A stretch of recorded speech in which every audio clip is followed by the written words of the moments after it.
दोस्तों नमस्कार। एसके मार्गदर्शन एकेडमी में आपका स्वागत है। दोस्तों आज हम लोग जीके जीएस प्रैक्टिस सेट 4 देखेंगे। पहला प्रश्न है दोस्तों, जीवक किसके दरबार में रहते थे? जीवक एक चिकित्सक थे। जीवक चिकित्सक थे जो हर्यक वंश के संस्थापक थे बिंबिसार। इन्हीं के दरबार में रहते थे कौन? जीवक जी। चिकित्सक थे जो महात्मा बुद्ध की सेवा में भी तत्पर रहते थे और महात्मा बुद्ध की चिकित्सा भी किए थे। बिंबिसार जो थे यह जो है कि महात्मा बुद्ध के मित्र भी थे। इनका एक पुत्र हुआ अजातशत्रु। अजातशत्रु को जो है कि कुणिक उपनाम से जानते हैं। कुणिक सर्वप्रथम एक युद्ध में जो है कि रथमुसल और शिलाकंटक हथियारों का प्रयोग अजातशत्रु ही किया था। और इसी की शासनकाल में 483 ईसा पूर्व में जो है कि क्या हुआ था? राजगृह में। कहाँ पे दोस्तों? राजगृह में और महाकश्यप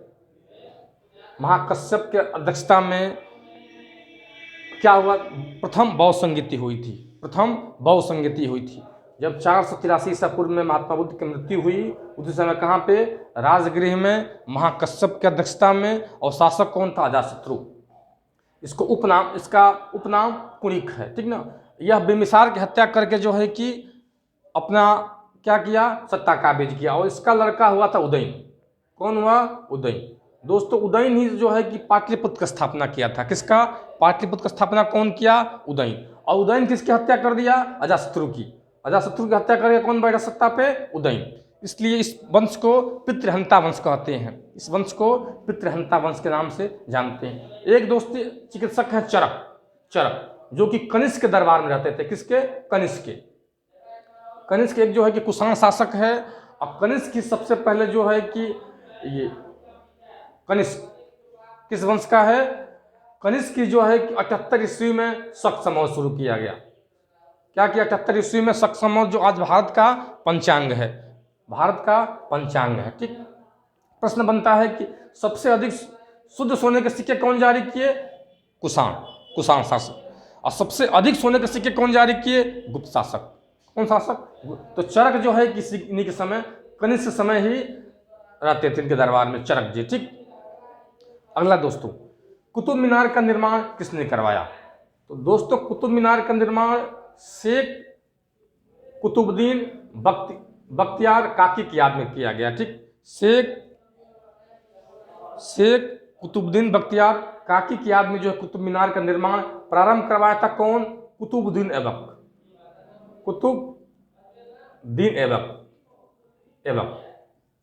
इसको प्रारंभ करवाया था, लेकिन यह पूरा नहीं करवा पाया। ठीक। इसको पूरा करवाया इल्तुतमिश।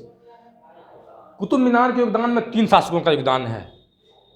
कुतुब मीनार किसका? कुतुबुद्दीन ऐबक का और इल्तुतमिश का और जो है कि फिरोज शाह तुगलक का, FST का। ठीक। क्योंकि दोस्तों कुतुब मीनार में एक बार बिजली गिर गई और ऊपर का जो तल था उस पर काफ़ी क्षति हुआ। उसको जो है कि पुनः जो है कि उसको तोड़वा के और उस पर 2 मंजिला का निर्माण करवाया कौन? फिरोज शाह तुगलक। ठीक। जैसा कि पहले जो है कि कुतुब मीनार में कितनी मंजिलें थी?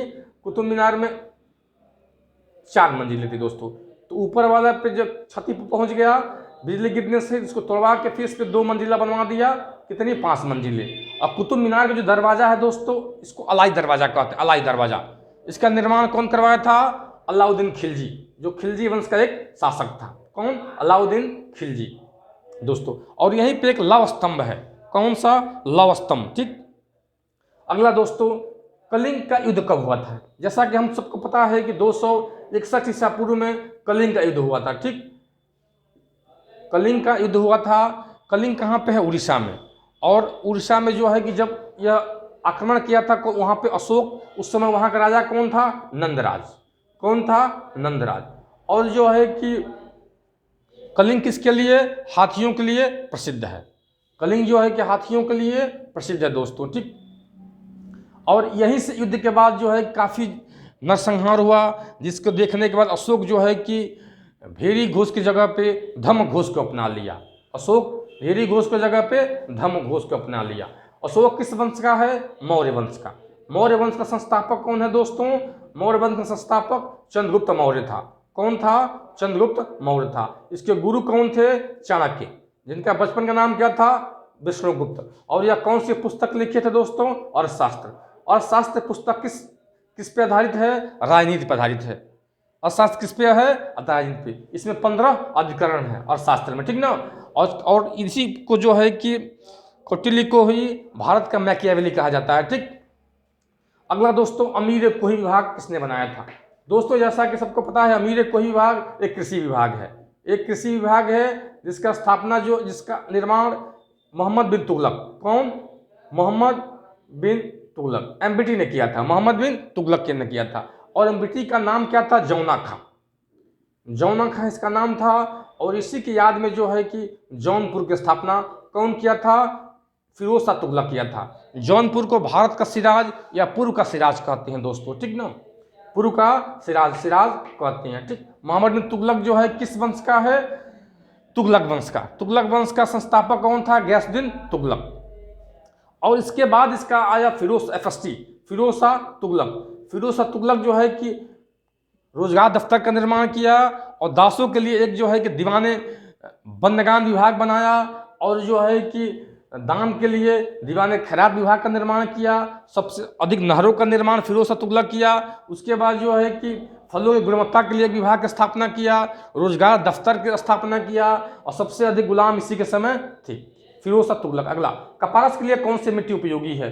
दोस्तों कपास के लिए एक मिट्टी होती है काली मिट्टी, इसको काली मिट्टी कहते हैं, या रेगुर मिट्टी कहते हैं, रोगुर मिट्टी, या स्वतः जुताई वाली मिट्टी, स्वतः जुताई वाली मिट्टी के नाम से, या कपासी मिट्टी के नाम से इसको जानते हैं दोस्तों, ठीक। इस मिट्टी का निर्माण जो है कि बेसाल चट्टान के क्षरण से होता है। बेसाल चट्टान अग्नि चट्टान का एक उदाहरण होता है। चट्टानें 3 प्रकार की होती हैं, अग्नि चट्टानें, अवसादी चट्टान और रूपांतरी चट्टान। तो जो बेसाल चट्टान होती हैं वह दोस्तों जो है कि अग्नि चट्टान के उदाहरण है, और इसी के अपक्षय से, इसी के टूट फूट से जो है कि काली मिट्टी का निर्माण होता है। काली मिट्टी, रेगुर मिट्टी, या स्वतः जुताई वाली मिट्टी, या कपासी मिट्टी दोस्तों, ठीक ना। इसका अधिकतम विस्तार जो है कि महाराष्ट्र और गुजरात साइड में मिलता है दोस्तों, ठीक। अगला, राष्ट्रपति चुनाव में कौन कौन मत देता है? दोस्तों जैसा कि पता है कि राष्ट्रपति का जो पद है वह अनुच्छेद 52 में राष्ट्रपति है, अनुच्छेद 54 में जो है कि उसका निर्वाचन है, 57 में राष्ट्रपति का पुनर्निर्वाचन है। अर्थात राष्ट्रपति, भारत का राष्ट्रपति कई बार जो है कि चुना जा सकता है, ठीक। उसके लिए कोई बाध्य नहीं है कि नहीं 1 बार या 2 बार, नहीं, कई बार। उसके बाद भारत का शपथ किसमें है? राष्ट्रपति का 60 में है, 61 में क्या है? महाभियोग है, और 72 में उसका क्या है? क्षमादान है। राष्ट्रपति बनने के लिए कितनी उम्र होनी चाहिए? 35 वर्ष होनी चाहिए। पढ़ा लिखा कोई अनिवार्य नहीं है। भारत का नागरिक हो दोस्तों, ठीक ना, भारत का नागरिक हो, और लोकसभा का सदस्य बनने का जो है कि योग्यता रखता हो, ठीक, योग्यता रखता हो। जैसा कि पता है दोस्तों, राष्ट्रपति को वो जो है कि लोकसभा प्लस राज्यसभा प्लस जो है कि विधानसभा के क्या निर्वाचित सदस्य, लोकसभा, राज्यसभा प्लस विधानसभा के निर्वाचित सदस्य, इसमें दिल्ली और पुडुचेरी विधानसभाओं के सदस्य भी शामिल हैं, ठीक है दोस्तों, राष्ट्रपति चुनाव में, ठीक। और वर्तमान में हमारे लोग राष्ट्रपति श्रीमती द्रौपदी मुर्मू जी हैं, ठीक। यह जो है कि 15वीं राष्ट्रपति हैं और दूसरी महिला राष्ट्रपति हैं दोस्तों, ठीक। मूल अधिकार कहाँ से लिया गया है? दोस्तों भाग 3 में जो है कि मूल अधिकार का जिक्र है, जो कि अमेरिका के संविधान से लिया गया है दोस्तों, ठीक ना। अमेरिका के संविधान से मूल अधिकार लिया गया है। इसको संविधान का मैग्ना कार्टा भी कहते हैं, इसको संविधान का मैग्ना कार्टा। प्रारंभ में मूल अधिकार कितने थे? 7, लेकिन वर्तमान में कितने हैं? 6। समानता का अधिकार, स्वतंत्रता का अधिकार, शोषण के विरुद्ध अधिकार, धार्मिक स्वतंत्रता का अधिकार, और शिक्षा एवं संस्कृति संबंधी अधिकार, ठीक दोस्तों, और संवैधानिक उपचारों का अधिकार। और जो 7वां मौलिक अधिकार था, संपत्ति का अधिकार, उसको दोस्तों हटा के जो है कि उसको कानूनी अधिकार बना दिया गया है। किस संविधान संशोधन? 44वां संविधान संशोधन 1978 द्वारा दोस्तों। 1978 द्वारा। तो वर्तमान में कितने मूल अधिकार हैं? 6 मूल अधिकार हैं, ठीक। और मूल अधिकार को क्या कहते हैं? संविधान का मैग्ना कार्टा, जो अमेरिका के संविधान से लिया गया है। अगला दोस्तों, भाषाओं का उल्लेख किस अनुसूची में है? जैसा कि हम सबको पता है कि भाषाओं का उल्लेख जो है कि 8वीं अनुसूची में। अनुसूचियाँ कितनी हैं? 12 अनुसूचियाँ हैं। पहली अनुसूची क्या कहती है? भारत के राज्यों का नामों का उल्लेख करती है।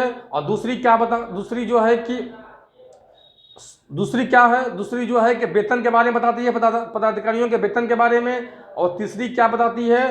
तीसरी उनकी शपथ के बारे में। चौथी राज्यसभा की सीटों का आवंटन। और 5वीं जो है कि अनुसूचित जनजाति क्षेत्रों के बारे में। और 6वीं जो है कि असम, मेघालय, त्रिपुरा, मिजोरम के बारे में बताती है।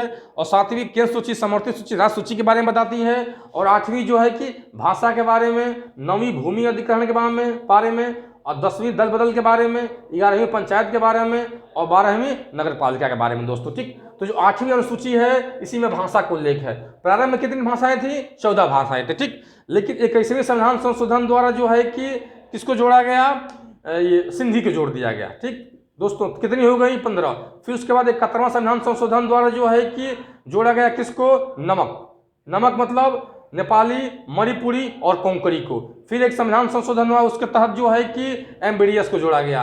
MBDS, मैथिली, बोडो, डोगरी, संथाली। तो 14 पहले थी, एक 15, अब 15 3 18, 18 4 22, ठीक दोस्तों। कितनी वर्तमान में 22 भाषाएं हैं? 22। और इस जो है इन भाषाओं में इंग्लिश और जो है कि भोजपुरी शामिल नहीं है। 8वीं अनुसूची की भाषाओं में भोजपुरी और इंग्लिश शामिल नहीं है। और इंग्लिश किस राज्य की राजकीय भाषा है? राजभाषा है नागालैंड की दोस्तों। किसकी? नागालैंड की। दोस्तों कुछ इंपॉर्टेंट प्रश्न देख लिया जाए, कुछ इंपॉर्टेंट प्रमुख पुरस्कार देख लिया जाए। मान बुकर पुरस्कार का प्रारंभ हुआ था 1969 में। किस क्षेत्र में दिया जाता है? साहित्य के क्षेत्र में। मान बुकर पुरस्कार 1969 साहित्य के क्षेत्र में। नोबेल पुरस्कार 1901 में कितने क्षेत्रों में नोबेल पुरस्कार दिया जाता है दोस्तों? 6 क्षेत्रों में। नोबेल पुरस्कार वर्तमान में 6 क्षेत्रों में दिया जाता है। कलिंग पुरस्कार का प्रारंभ हुआ था 1952 में। यह किस क्षेत्र में दिया जाता है दोस्तों? विज्ञान के क्षेत्र में। कलिंग पुरस्कार विज्ञान के क्षेत्र में। ऑस्कर पुरस्कार का प्रारंभ हुआ था 1929 में। इस किस क्षेत्र में मिलता है? फिल्म के क्षेत्र में। ऑस्कर पुरस्कार फिल्म के क्षेत्र में। मैग्सेसे पुरस्कार का प्रारंभ हुआ था 1958 में। और यह सरकारी और जनसेवा के क्षेत्र में दिया जाता है। मिस वर्ल्ड पुरस्कार 1951 में। यह जो है कि सर्वश्रेष्ठ सुंदरी के लिए यह पुरस्कार दिया जाता है दोस्तों। भारत रत्न का प्रारंभ हुआ 1954 में। यह असाधारण उपलब्धि के लिए दिया जाता है दोस्तों। अगला अर्जुन पुरस्कार 1961 में प्रारंभ हुआ। यह खेल के लिए दिया जाता है। किसके लिए? खेल के लिए। अगला पुरस्कार है द्रोणाचार्य पुरस्कार। यह 1985 में प्रारंभ किया गया। यह खेल प्रशिक्षक जो होते हैं, खेल टीचर होते हैं, उनको दिया जाता है। अगला पुलित्जर पुरस्कार। अगला कौन सा है? पुलित्जर पुरस्कार कब प्रारंभ हुआ? 1917 में। यह पत्रकारिता के क्षेत्र में दिया जाता है दोस्तों, ठीक ना। तो हम लोग कम से कम समय में दोस्तों अधिक से अधिक प्रश्नों को करने का प्रयास किए दोस्तों। अगर यह वीडियो पसंद पड़े तो इसको लाइक करिएगा, शेयर करिएगा, चैनल सब्सक्राइब करिएगा दोस्तों।